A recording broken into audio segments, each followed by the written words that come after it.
Corona virus का delta variant इंसानों के साथ साथ जानवरों के लिए भी जानलेवा है। मई में चेन्नई के अरिगन्नार अन्ना जूलॉजिकल पार्क में संक्रमित मिले एशियाई शेरों में जीनोम सीक्वेंसिंग से डेल्टा वेरिएंट की मौजूदगी का पता चला है। देश में पहली बार 9 एशियाई शेरों में ये वेरिएंट मिला है, जबकि 2 शेर की जान वायरस ने ले ली। नीला और पथबनाथन नामक शेर शेरनी की मौत 3 और 16 जून को हुई। इन दोनों की उम्र क्रमशः 9 और 12 साल थी।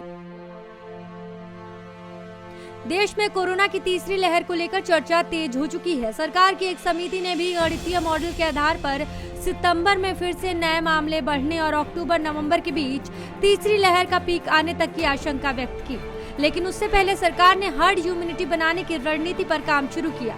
जानकारी मिली है कि सरकार टीकाकरण के जरिए हर्ड इम्यूनिटी विकसित करने पर ध्यान दे रही है। कोरोना के घटते आंकड़े एक और राहत दे रहे हैं, लेकिन लोगों की बढ़ती लापरवाही तीसरी लहर की आहट को और तेज कर रही है। देश में सोमवार को कोरोना के 34,026 मामले सामने आए। 111 दिनों बाद ये पहली बार है जब कोरोना के डेली न्यू केस इतने कम आए। आंकड़ों में कमी आ रही है, ये अच्छी बात है, लेकिन इसका मतलब ये नहीं है कि हम और आप कोरोना को लेकर बढ़ती जा रही सावधानियों में कमी करने लग जाए। स्वास्थ्य मंत्रालय के संयुक्त सचिव लव अग्रवाल ने कहा कि देश में कोरोना के एक्टिव केस अब 5 लाख से भी कम रह गए। कोरोना के मामलों में 30% की कमी आई है। देश में पिछले 9 दिनों से लगातार 50,000 से कम मामले दर्ज हो रहे हैं। कोरोना वायरस के 80% नए मामले 90 जिलों से सामने आए।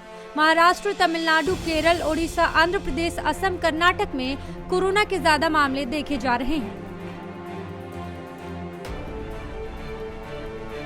भारतीय आयुर्विज्ञान अनुसंधान परिषद ने मंगलवार को कहा कि कोरोना रोधी वैक्सीन की दोनों डोज लेने के बाद कोरोना वायरस से मौत का खतरा 95% कम हो जाता है, जबकि एक डोज से 82% तक मौत का खतरा घट जाता है। तमिलनाडु पुलिसकर्मियों पर की गई एक स्टडी के आधार पर यह दावा किया गया है। यह अध्ययन इस साल 1 फरवरी से 14 मई तक तमिलनाडु के पुलिसकर्मियों पर किया गया था।